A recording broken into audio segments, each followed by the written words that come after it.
नमस्कार, आप देख रहे हैं जोहार झारखंड और मैं हूं आपके साथ सुकन्या सिंह। राज्यसभा चुनाव के लिए बीजेपी प्रत्याशी दीपक प्रकाश ने विधानसभा में अपना नामांकन दाखिल किया। दीपक प्रकाश के साथ बीजेपी के राष्ट्रीय महामंत्री अरुण सिंह, बीजेपी विधायक दल के नेता बाबूलाल मरांडी, पूर्व मुख्यमंत्री रघुवर दास और केंद्रीय मंत्री अर्जुन मुंडा भी साथ रहे। नामांकन के बाद बीजेपी के नेताओं ने जीत का भरोसा जताते हुए कहा कि जीत का आंकड़ा उनके साथ है और जरूरत से अधिक विधायकों का समर्थन उन्हें मिलेगा। वहीं बीजेपी नेताओं ने कांग्रेस की ओर से प्रत्याशी खड़ा करने पर सवाल उठाते हुए इसे हॉर्स ट्रेडिंग को बढ़ावा देने का मौका करार दिया। तो तस्वीरें आपको दिखा रहे हैं और झारखंड में भी राज्यसभा चुनाव के लिए बीजेपी प्रत्याशी दीपक प्रकाश ने विधानसभा में अपना नामांकन दाखिल किया है और इस दरमियान झारखंड बीजेपी के तमाम बड़े नेता यहां पर मौजूद रहे। राज्यसभा का रन जो है वो झारखंड में रोचक बना हुआ है। दीपक प्रकाश का नामांकन हो गया है और इस मौके पर बाबूलाल मरांडी, अर्जुन मुंडा उनके साथ रहे। के प्रति पूरी तरह से मैं आश्वस्त हूं और जिस प्रकार से कांग्रेस का रोल जो है वह बड़ा आपत्तिजनक है। उनके पास संख्या बल का अभाव है और संख्या बल के अभाव के बावजूद वो हॉर्स ट्रेडिंग करने के लिए एक उम्मीदवार खड़ा किया है जो लोकतंत्र के लिए अच्छा नहीं है। 26 तारीख का इंतजार कीजिए। मैं आपको विश्वास दिलाता हूं कि आपको हमारे पास जो आंकड़े हैं उससे अधिक आंकड़े और खासकर जितनी ज़रूरत है हमको अपने जीत के लिए उससे ज़्यादा हमारे पास लोगों का विधायकों का समर्थन हमको प्राप्त होगा। केवल भारतीय जनता पार्टी के पास 26 विधायक हैं और कांग्रेस पार्टी के पास केवल 18 और हमारे साथ बहुत सारे जो हमारे अलायंस पार्टनर हैं उनके भी विधायक हैं। उसके साथ साथ इंडिपेंडेंट भी हमारे साथ हैं, तो संख्या हमारे साथ है। इसलिए कांग्रेस हमारे फेस सेविंग के लिए जो कैंडिडेट दी है उनका हारना तय है। मैं उनको राय देता हूं कि इस प्रकार से जब उनके पास संख्या ही नहीं है तो उसके बावजूद भी कैंडिडेट अगर खड़ा करेंगे तो हारना तो तय ही है। तो ऐसा क्यों काम करते हैं? 100%, 200% यहाँ के माननीय विधायक जो दल में है उनका तो मत है ही है। जो दल के बाहर या जो सहयोगी दल है सबका समर्थन प्राप्त होगा और यहाँ से हमारे प्रत्याशी जीत करके जाएंगे। और निश्चित रूप से मैं कहूँगा कि एक सतही कार्यकर्ता को प्रत्याशी बनाए जाने से हम सब राज्य के सभी कार्यकर्ता बहुत प्रसन्न हैं। कांग्रेस पार्टी के पास संख्या बल नहीं है, उन्हें प्रत्याशी नहीं देनी चाहिए थी और एक राजनीतिक सुचिता के तहत एक सत्ता पक्ष को और एक विपक्ष की जो गणित है उस हिसाब से भारतीय जनता पार्टी को एक सीट की जीत सुनिश्चित है और एक झारखंड मुक्ति मोर्चा के कैंडिडेट की जीत सुनिश्चित है। तो विधानसभा में जो स्ट्रेंथ है हर पॉलिटिकल पार्टी की सबको पता है। भारतीय जनता पार्टी के पास खुद की ही आज की तारीख में 26 तो विधायक हैं। अगर कांग्रेस उस तुलना में देखे तो कहाँ बहुत पीछे है, तो फिर इस प्रकार की आरोप लगाना तो बेबुनियाद है। रही बात लड़ने की तो ठीक है, उनकी पार्टी है वो लड़ सकते हैं और जिसको प्रत्याशी बनाए वो भी पार्टी के वर्कर है उनको भी बना सकते हैं। लेकिन आरोप इस प्रकार की लगाना तो ये तो इस बात की कहता है ना, क्या बोलते हैं, चोर की दाढ़ी में तिनका। चलिए अब आंकड़ों की भी बात कर लेते हैं। विधानसभा में फिलहाल 80 विधायक हैं। ऐसे में एक सीट पर जीत के लिए 27 वोट की जरूरत है। शिबू सोरेन को वोट देने के बाद महागठबंधन के पास जेएमएम के 2, बंधु और प्रदीप को मिलाकर कांग्रेस के 18, एनसीपी और माले के एक विधायक हैं। वहीं बीजेपी की बात करें तो बाबूलाल को मिलाकर बीजेपी के पास 26 विधायक हैं। आसू ने बीजेपी को समर्थन का ऐलान कर दिया है। वहीं निर्दलीय विधायक सरयू राय का भी बीजेपी को साथ मिल सकता है। ऐसे में बीजेपी की राह आसान दिख रही है। शहजादा अनवर को उम्मीदवार बनाए जाने पर कांग्रेस में संग्राम के आसार दिख रहे हैं। जामताड़ा विधायक और कांग्रेस के कार्यकारी अध्यक्ष इरफान अंसारी राज्यसभा चुनाव में कांग्रेस प्रत्याशी उतारने से नाराज हैं। उन्होंने साफ कहा है कि आंकड़े उनके पक्ष में नहीं हैं और ऐसे में कांग्रेस प्रत्याशी के रूप में अल्पसंख्यक को खड़ा कर माइनॉरिटी के साथ मजाक किया गया है और प्रदेश प्रभारी आरपीएन सिंह को उन्हें जिताने की चुनौती दी है। आंकड़े हमारे पास नहीं है और हमें तो लग रहा था कि कांग्रेस अपना कैंडिडेट दे ही ना। जब आंकड़े नहीं है आपके पास तो कैसे आप एक अल्पसंख्यक को दे दिए वहाँ पर, वो भी ऐसा कैंडिडेट जिसको हम जान नहीं रहे। और मैं ये कह सकता हूँ कि ऐसा उम्मीदवार को खड़ा किया गया है, शायद ही वो जीत पाए। मजे का मजाक हुआ है ये, हमको लगता है इस तरह से कैंडिडेट को खड़ा नहीं करना चाहिए था। मैं झारखंड के प्रभारी आरपीएन सिंह से कहूँगा कि कम से कम आप यहाँ के प्रभारी हैं, आपको सारा सिनेरियो आप जानते हैं, फिर भी इतना गंदा मजाक एक अल्पसंख्यक को क्यों दिया आपने? कोई भी निर्णय आप लेते हैं तो हम लोग को नहीं बताते। वर्किंग प्रेसिडेंट क्या के लिए हैं हम लोग? कोई आप निर्णय ले रहे, हमारे अध्यक्ष भी हैं, हमारे सीएलपी भी हैं, तो बेकार हैं ये लोग। क्यों हैं आप लोग जब आपसे राय नहीं लिया जाता है? मैं आरपीएन सिंह से कहूँगा कि आप आइए, आप कैंप कीजिए, आप जिताइए। आपने यदि टिकट दिया है अल्पसंख्यक को तो आपको यहाँ कैंप करना चाहिए, आपको यहाँ जिताना चाहिए, जिता के भेजना चाहिए आपको। ये तो बहुत गलत संदेश जाएगा समाज में। तो बिल्कुल यहां पर आपने नाराजगी देखी। कांग्रेस विधायक दल के नेता आलमगीर आलम ने इरफान अंसारी की नाराजगी पर प्रतिक्रिया देने से इनकार किया। वहीं ये कहा है कि एक साधारण कार्यकर्ता को राज्यसभा का टिकट देने से आम कांग्रेसी खुश हैं। उन्होंने आंकड़ों में बदलाव के इतिहास का हवाला देते हुए 26 मार्च को नतीजे आने तक इंतजार करने की सलाह दी। देखिए, उनकी अपनी बात है, उस पर हम कोई टिप्पणी नहीं करना चाहते। उनका सोच क्या है, उनका विचार क्या है, उसके बारे में हम कुछ करना नहीं चाहेंगे।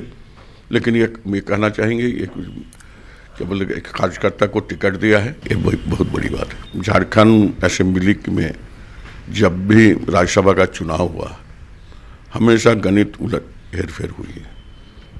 देखा गया है कि जो पार्टी के कैंडिडेट हैं वो भी चुनाव हारे हैं, ये देखा गया है। और हमारे पास अंक नहीं है, ऐसी बात नहीं है। अब 26 तारीख का ये निर्णय होगा कि कौन जीता कौन हारा, अभी तो कहना बड़ी मुश्किल है। झारखंड में राज्यसभा की 2 सीटों के लिए अब 3 उम्मीदवार मैदान में हैं। कांग्रेस ने शहजादा अनवर को अपना प्रत्याशी बनाया। हालांकि आंकड़े पक्ष में नहीं होने के बाद भी कांग्रेस प्रत्याशी ने जीत का दावा किया है। पूरी तरह से आश्वस्त हूं और मैं आपको बताना चाहूँगा कि काफ़ी विचार मंथन करने के बाद में पार्टी नेतृत्व ने, राष्ट्रीय नेतृत्व ने राज्य नेतृत्व के साथ में तालमेल बना करके, उनसे बात करके, सारी संभावनाओं को देखते हुए और गठबंधन के जो बड़े नेता हैं, जो राज्य का नेतृत्व कर रहे हैं, माननीय मुख्यमंत्री श्री हेमंत सोरेन जी और दूसरे लोग जो गठबंधन में हैं, सबसे बातचीत करके और बाकी ऐसे सारे लोग जो गठबंधन के बाहर भी हैं और हमको मदद करना चाहते हैं, इन सारे लोगों से बातचीत करने के बाद में मेरी दावेदारी हुई है। तो निश्चित तौर पर जीत के लिए मैं पूरी तरह से आश्वस्त हूँ।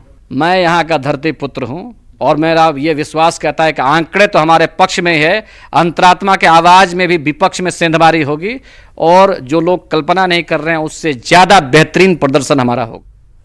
विधानसभा में प्रश्नकाल के दौरान बायोमेडिकल वेस्ट का मुद्दा बीजेपी विधायक विरंची नारायण ने उठाया। उन्होंने कहा कि झारखंड के 24 जिलों में से केवल 2 जिलों लोहरदगा और रामगढ़ में ही बायोमेडिकल वेस्ट प्लांट है। ऐसे में बाकी जिलों में मेडिकल कचरा की व्यवस्था नहीं होने पर उन्होंने सवाल पूछे। इसके जवाब में स्वास्थ्य मंत्री ने पिछली सरकार के स्वास्थ्य मंत्री रामचंद्र चंद्रवंशी पर ठीकरा फोड़ा। इस पर रामचंद्र चंद्रवंशी ने नाराजगी जताई और सदन में जवाब देने से पहले मंत्री को अध्ययन करने की नसीहत दी कि हमारे गृह जिले बोकारो में और यहां तक कि राजधानी रांची में भी बायोमेडिकल वेस्ट मैनेजमेंट का एक भी प्लांट नहीं है महोदय। मुझे ऐसा लग रहा है कि हमने अभी तक समझा ही नहीं इसके महत्व को।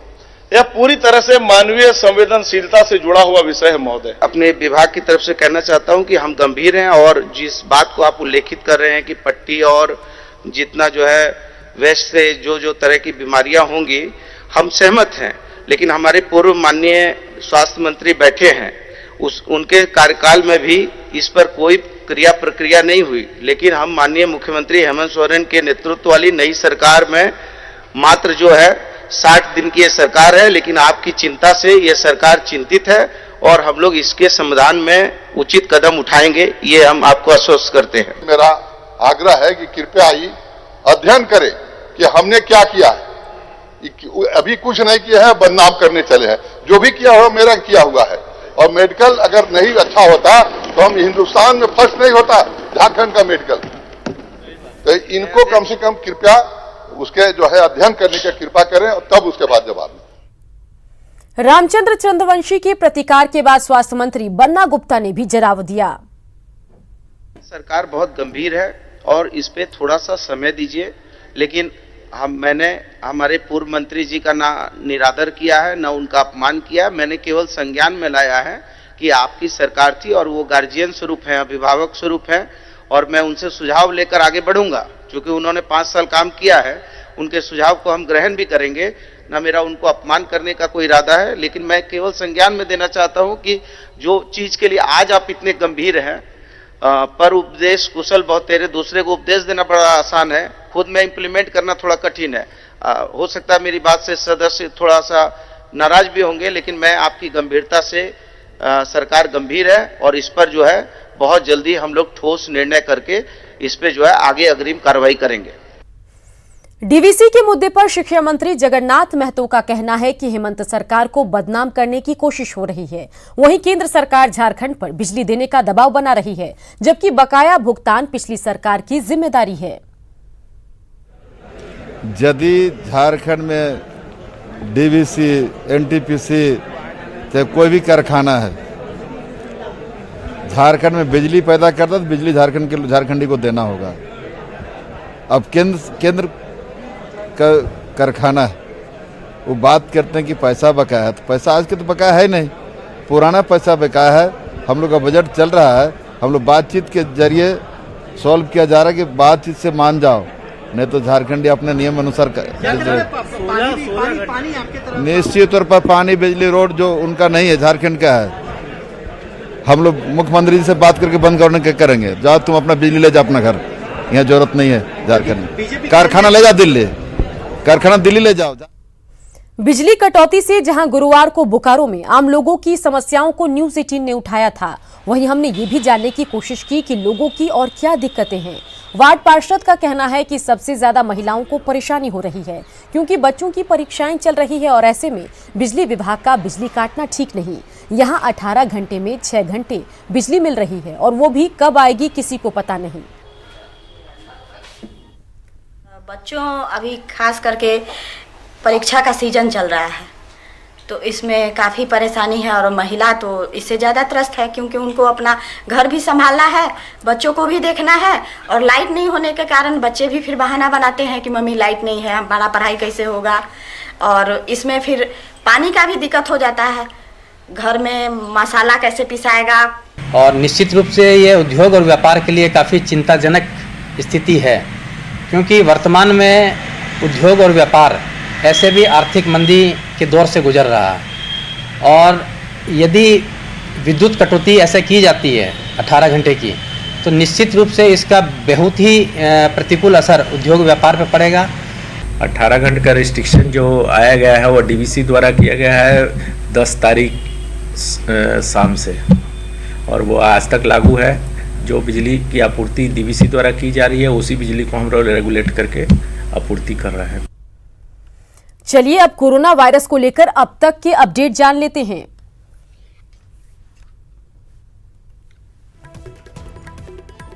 कोरोना वायरस से भारत में पहली मौत सामने आई है। कर्नाटक में कोरोना से पीड़ित 76 साल की बुजुर्ग ने दम तोड़ दिया। इसके साथ ही अब तक भारत में कोरोना के कुल 75 पॉजिटिव मामले सामने आए। विदेश से आने वाले लोगों का वीजा 15 अप्रैल तक सस्पेंड कर दिया गया है। कोरोना की गंभीरता को देखते हुए दिल्ली में कोरोना को महामारी घोषित किया गया है। साथ ही स्कूल, कॉलेज और सिनेमा घर को 31 मार्च तक बंद कर दिया गया। उत्तर प्रदेश में 22 मार्च तक स्कूल, कॉलेज बंद कर दिए गए। आपको बता दें कि कोरोना वायरस अब तक 120 से अधिक देशों में फैल चुका है और पूरे विश्व में अब तक 5000 से अधिक लोगों की मौत हो चुकी है। वहीं कोरोना वायरस से संक्रमित लोगों की संख्या 1 लाख के पार पहुंच चुकी है। चलिए बढ़ते आगे। कोल्हान के सबसे बड़े एमजीएम अस्पताल में बड़ी वारदात सामने आई। अस्पताल में 50 साल की महिला के साथ दुष्कर्म जैसी घिनौनी वारदात को अंजाम दिया गया। घटना 5 मार्च की है, जब एक दरिंदे ने महिला के साथ रेप की। हैरानी की बात है कि जब इस घटना की जानकारी अस्पताल प्रबंधन को हुई तो प्रबंधन ने इलाज करने या फिर पुलिस को सूचना देने की बजाय पीड़ित महिला को ही अस्पताल से हटा दिया। जब पुलिस को इसकी भनक लगी तब पुलिस ने पीड़िता से संपर्क साधा। फिलहाल महिला के बयान पर मामला दर्ज कर लिया गया है और एक युवक को हिरासत में लिया गया।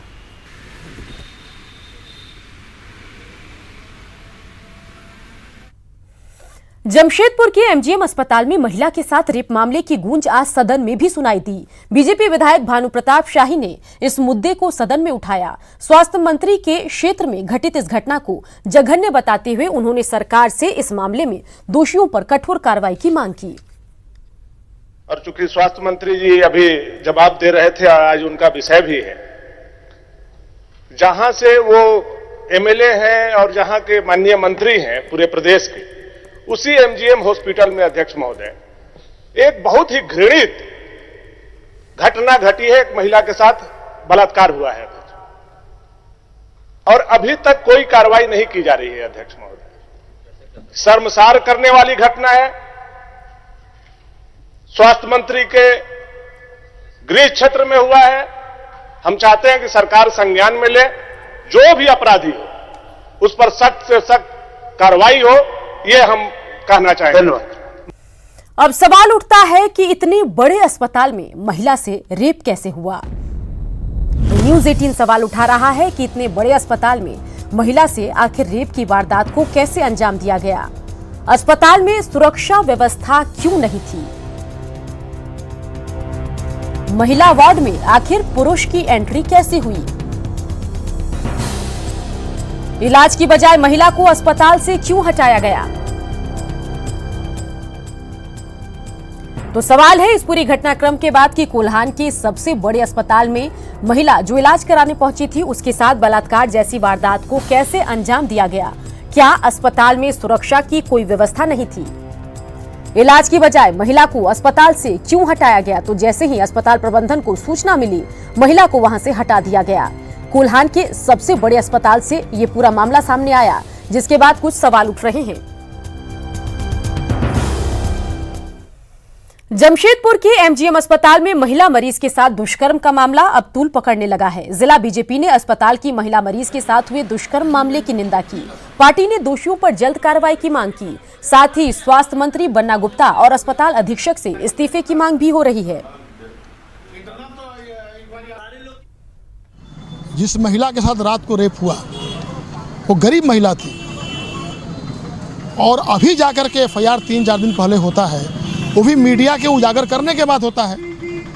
तो हम लोग अभी अधीक्षक महोदय से बात किए तो बिल्कुल वो पूरे इस मामले को लिपापोती करने का प्रयास कर रहे हैं। डिस्चार्ज होने के बाद मरीज जाती है ना, तो डिस्चार्ज सुबह का राउंड हुआ, डिस्चार्ज हुआ, उसके बाद मरीज गई। तो डिस्चार्ज जिस समय हो रहा था, अगर घटना होती तो जो डॉक्टर इलाज कर रहे थे उनको तो बोलती। वहीं एमजीएम अस्पताल में महिला मरीज के साथ दुष्कर्म मामले में एसएसपी ने कहा है कि आरोपी का फुटेज सीसीटीवी में कैद है। जल्द ही मामले को सुलझा लिया जाएगा। लोगों ने मामले की गंभीरता को समझते हुए सिटी एसपी जमशेदपुर के नेतृत्व में एक एसआईटी का गठन किया है, जिसमें डीएसपी सिटी और थाना प्रभारी साक्षी और 3 महिला पुलिस पदाधिकारी शामिल हैं। और हम लोगों को उस व्यक्ति का फुटेज भी मिला है। खबर हजारीबाग से, जहां बड़ा बाजार थाना क्षेत्र की आइसक्रीम फैक्ट्री में बीती रात हुए गैस रिसाव के बाद अब हालात सामान्य हो रहे हैं। गैस रिसाव के बाद एहतियातन सदर अस्पताल में भर्ती हुए लोग अब वापस मोहल्ले में लौट आए हैं। फिलहाल पुलिस ने आइसक्रीम फैक्ट्री को सील कर दिया है। बता दें कि बीती रात आइसक्रीम फैक्ट्री में अमोनिया गैस के रिसाव के बाद मोहल्ले में अफरा तफरी का माहौल देखा गया। इस घटना में एक महिला की मौत हो चुकी है, जबकि 24 से अधिक लोगों को अस्पताल में भर्ती होना पड़ा। स्थानीय लोगों का कहना है कि फैक्ट्री से हल्का फुल्का गैस रिसाव पहले भी होता रहा, जिसकी शिकायत भी प्रशासन से की गई, लेकिन कोई कार्रवाई नहीं हुई। फिलहाल प्रशासन ने क्षेत्र में एक मजिस्ट्रेट की तैनाती कर दी है। खबर गढ़वा से, जहां सदर थाना क्षेत्र के चिनिया मोड़ के एक दुकान से sub inspector Julian Sameer Bakhla का शव संदेहास्पद स्थिति में मिला। सब इंस्पेक्टर गढ़वा जिला कोर्ट में गवाही देने के लिए हजारीबाग से आए थे। पुलिस की माने तो सब इंस्पेक्टर पहले से ही बीमार थे, जिनकी मौत हार्ट अटैक से हुई। जूलियन समीर बाखला गुमला के डुमरी गांव के रहने वाले थे। पुलिस ने उनके परिजनों को सूचना दे दी है। घर वालों के आने के बाद पुलिस लाइन में सलामी देने के बाद शव को पैतृक गाँव भेजा जाएगा। जूलियन समीर बाखला हैं, वो पूर्व में यहाँ गढ़वा जिला में पदस्थापित थे, नगर उटारी थाना में पदस्थापित थे और यहाँ से स्थानांतरित होकर वो हजारीबाग जिला चले गए थे। तो केस के सिलसिले में गवाही देने के लिए वो यहाँ आए थे। इस क्रम में उनका शारीरिक स्थिति ठीक नहीं थी, अस्वस्थ थे और हार्ट अटैक से उनकी मृत्यु हो गई। खबर पश्चिमी सिंहभूम के जगन्नाथपुर से, जहां 14 साल की आदिवासी समाज से आने वाली अनाथ लक्ष्मी को नई जिंदगी मिली। जिला प्रशासन और बाल संरक्षण समिति के प्रयास से ये सब संभव हो सका। लक्ष्मी हेम्ब्रम को जिला प्रशासन ने 7 महीने तक अपने पास रखकर इलाज करवाया। चाईबासा सदर अस्पताल और रिम्स ने भी जब हाथ खड़े कर दिए, तब बोकारो के निजी अस्पताल में बच्ची के पैर का ऑपरेशन हुआ। फिलहाल लक्ष्मी वॉकर के सहारे चल रही हैं। उम्मीद है कि जल्द वो अपने पैरों पर चलने लगेंगी। डीडीसी साहब और उनके पूरे टीम को और डीसीपीओ मैडम उनको भी पर्सनल अटेंशन देने के लिए, न सिर्फ लक्ष्मी, ऐसे जितने भी बच्चे हैं जिनको अगर कोई सपोर्ट की ज़रूरत है तो प्रशासन रेडी है। मैं बहुत ज़्यादा बच्ची पहले मानसिक भी रूप से अस्वस्थ थी, बोलती थी नहीं इलाज नहीं कराएंगे, पाँव कट जाएगा मेरा, ऐसे वैसे। लेकिन हम लोगों ने बहुत प्रयास किया, बहुत काउंसलिंग कराया, तो बच्ची रेडी भी हो गई ऑपरेशन के लिए। ऑपरेशन अभी सक्सेसफुल है। अभी जैसे 20 दिन के बाद और जानकारी स्पष्ट रूप से हो जाएगी। और अभी बच्ची में बहुत प्रोग्रेस हुआ है। अभी बच्ची वॉकर के द्वारा चल रही है अपने से। पश्चिमी सिंहभूम में बच्चों को कुपोषण से मुक्त करने के लिए पायलट प्रोजेक्ट चलाया जा रहा है। राज्य सरकार की ओर से दी जा रही पोषाहार की जगह अब जिले के सभी आंगनबाड़ी केंद्रों के बच्चों को कंपोनेंट न्यूट्रिशियन लड्डू दिया जाएगा। शुरू में चाईबासा शहर के 10 आंगनबाड़ी केंद्रों में इसकी आज से शुरुआत होगी और बेहतर परिणाम आने पर तमाम शहरी और ग्रामीण इलाकों के आंगनबाड़ी केंद्रों में लड्डू का वितरण होगा। महिला सेल्फ हेल्प ग्रुप के जरिए पोषण से भरपूर लड्डू बनाया जा रहा है। यदि ये योजना सफल हुई तो बच्चों को कुपोषण से निजात मिलने के साथ ही बड़ी संख्या में महिलाओं को भी रोजगार मिलेगा। लड्डू बनाने का योजना शुरू की गई। हर दिन एसएचजी महिला के द्वारा 1000 लड्डू बनाया जाएगा। अभी शुरुआत के दौर पे हम लोग 10 आंगनबाड़ी सेंटर जो नज़दीक के होंगे जिसमें कुपोषित बच्चे ज़्यादा हैं, वैसे सेंटर को हम लोग आइडेंटिफाई किए और वहीं से हम लोग शुरू करेंगे। हम लोगों का योजना ये है कि ज़्यादा से ज़्यादा कुपोषित बच्चों तक हम लोग इस योजना को ले जाएं। कुल मिला के पर लड्डू 6 से 6.5 रुपये हम लोग को पड़ रहा है, तो पर बच्चा हम लोग को 12 से 13 रुपये पर डे पड़ेगा।